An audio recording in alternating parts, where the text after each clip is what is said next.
Hey everybody, this is Dave Gleason. I'm head coach here at Athletic Revolution in Pembroke, Massachusetts, just south of Boston.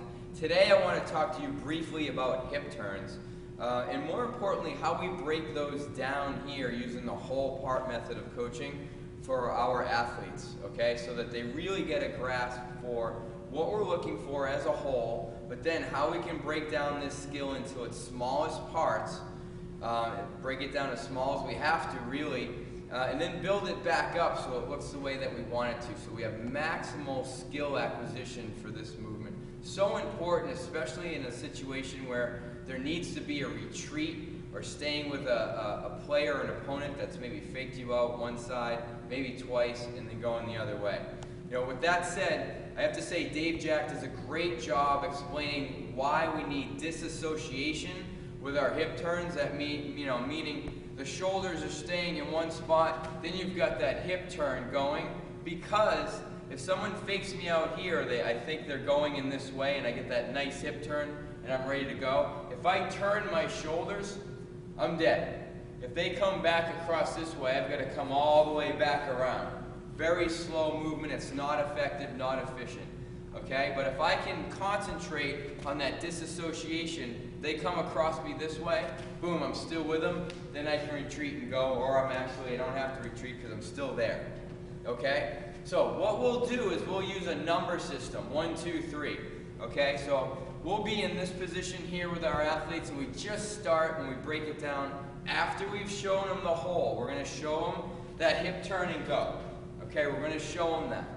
Next thing we're going to do is break it down to its smallest part, which is just the hip turn. We've seen these drills, especially in basketball, a lot, where it's here, right? Here. It's like a 45-degree hip turn right back to the middle. We'll actually slow that down a little bit. We have them facing us.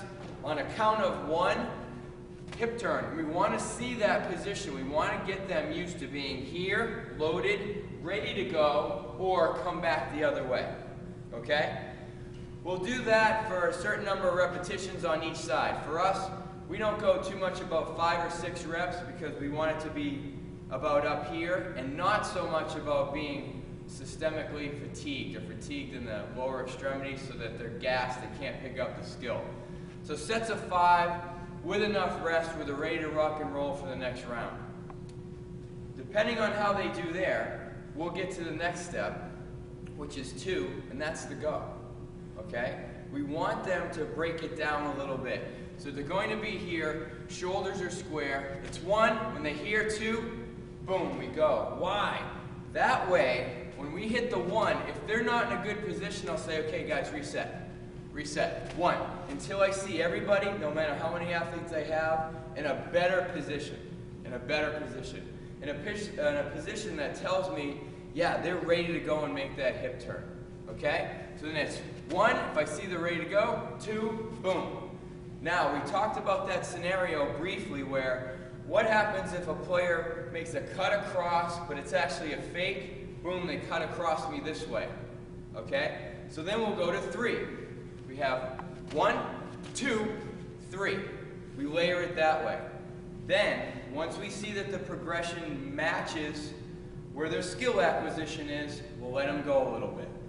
We'll let them go again, okay? Now it's more reactive, and I might just call out left or right. If I call out left, okay, I'm going to go this way, boom, and they just have to go. This way is right, boom, they have to go. So now they're back to the hole, and that's the important thing, right, is getting them back to the hole. How fast you get there, that's up to your athletes, okay? Remember that you cannot rush development. You cannot rush skill acquisition. So make sure you do the right thing.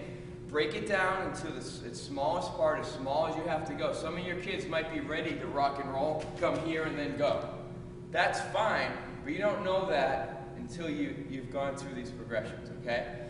A progression could look like you get through most of it in one day. It could be 6 weeks. It could be a month. I don't know. Again, it's what you observe, and that's the art of coaching. Taking stuff like this and applying it in the correct way to all of your athletes. So, just a little bit on the hip turn today, how we teach it here. It's worked extremely, extremely well. The progression actually ends up being pretty fast because they can just get it. They can just get it when it's broken down to its smallest parts, its simplest parts. We can load it back up and then let them go and have fun. So hopefully this helps you.